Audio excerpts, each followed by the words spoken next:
Hey, it's Dr. Roost with Delta Chiropractic Center. I want to give you a tour of our office so you can see kind of what an example of a office is.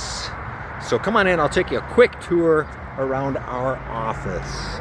The reason I'm doing this is because I think it's important for every student to explore and experience as many different practices as they can before they get out of school. The purpose is to make sure you see your ideal practice before you get there. You want to have that in your head so that you can be planning how to get where you want to go. So this is an example of how a Christian doctor practices in 2026. So our waiting room is clean and spacious. We play Christian videos alternating with videos that I do about chiropractic. So they get chiropractic philosophy, chiropractic experiences, and Christianity while they're waiting. People don't have to wait long here. Our goal is to have people wait in the office less than 5 minutes, and we usually are able to do that. Our front desk has positive things going, not blatantly Christian, but the videos, music videos we play definitely are obviously Christian. We also offer, in our secondary waiting area, jump seats. We have daily bread available, so people see that.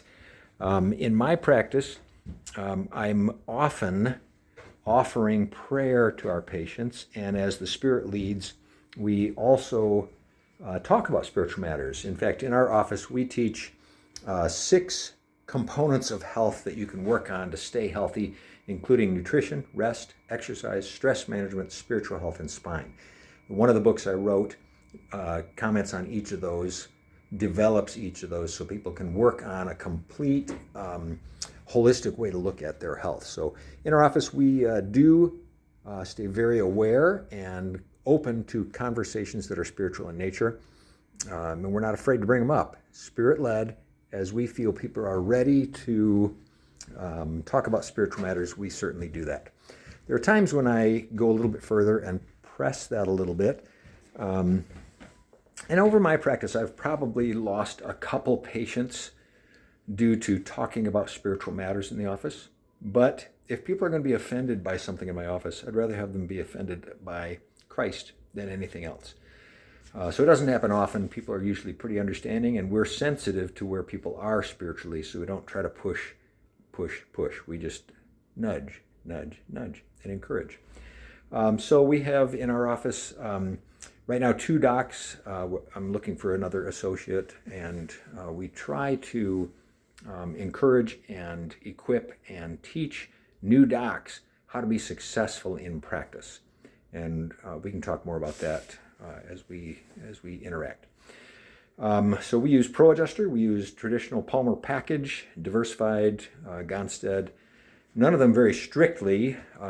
As we get into practice, we tend to, unless you're really solid on a specific technique, we tend to make techniques our own as we learn how to best address patients from our own philosophy.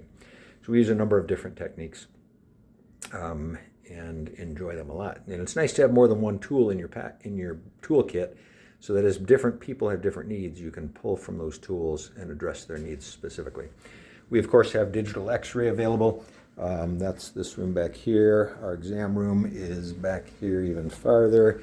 Our exam and consultation room, we actually have 2 of them so that if we have 2 new patients at once, we can process them and keep them moving through our process without too much holdup.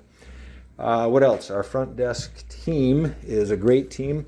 An interesting thought to consider is when you hire support staff, are they all Christians in a Christian office? And in our office, not necessarily.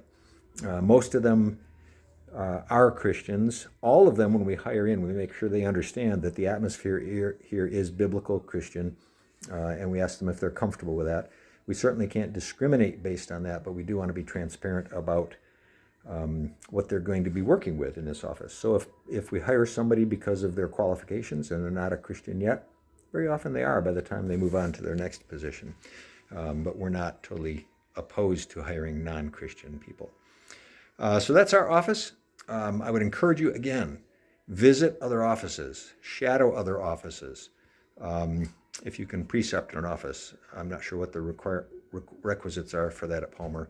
but I would encourage you to find ways to spend time in a number of different offices so you can see what your ideal is going to be.